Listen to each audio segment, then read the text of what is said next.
Cockroach जनता पार्टीने अख्ख्या देशामध्ये धुमाकूळ घातलाय. अख्ख्या इंस्टाग्रामवरती तुम्ही बघा, सगळीकडे तुम्हाला कॉक्रोच बघायला मिळेल, कॉक्रोच जनता पार्टी बघायला मिळेल.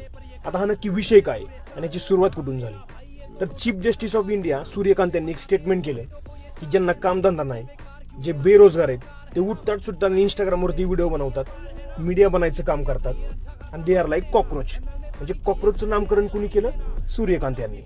त्याच्यानंतर ज्यांना कामधंदा नाही, आपल्यासारखी लोक ज्यांना कामधंदा नाही, जे बेरोजगार आहेत, त्यांनी हा ट्रेंड डोक्यावर घेतला. आणि एकदा ट्रेंड डोक्यावर घेतल्याच्या नंतर इंडियामध्ये काय होतं तुम्हाला सांगायची गरज नाही. वी आर द कॉक्रोच हा ट्रेंड चालवला आणि असं म्हणून लोकांनी व्हिडिओ बनवायला चालू केली. एका कार्यकर्त्यांनी काय केलं, कॉक्रोच जनता पार्टी या नावाने पार्टी सुरू केली. त्याच्यानंतर त्याची वेबसाईट लॉन्च केली, इंस्टाग्राम पेज लॉन्च केलं. 1 लाखापेक्षा जास्त लोकांनी त्या वेबसाईटवरती जाऊन रजिस्टर केलं. आत्ताच्या कंडिशनला 3 दिवस झालेत, 3.5 मिलियनपेक्षा जास्त लोकांनी त्या पेजला फॉलो केले. आता कॉक्रोच जनता पार्टीच्या माध्यमातून मला सरकारला एक सांगायचंय, जर तुम्ही मनमानी करून सरकार चालवत असाल, हुकुमशाहीने सरकार चालवत असाल, तर कॉक्रोच जनता पार्टीचा आवाज अख्ख्या देशापर्यंत पोहोचणार आहे, हे मात्र लक्षात ठेवा. धन्यवाद.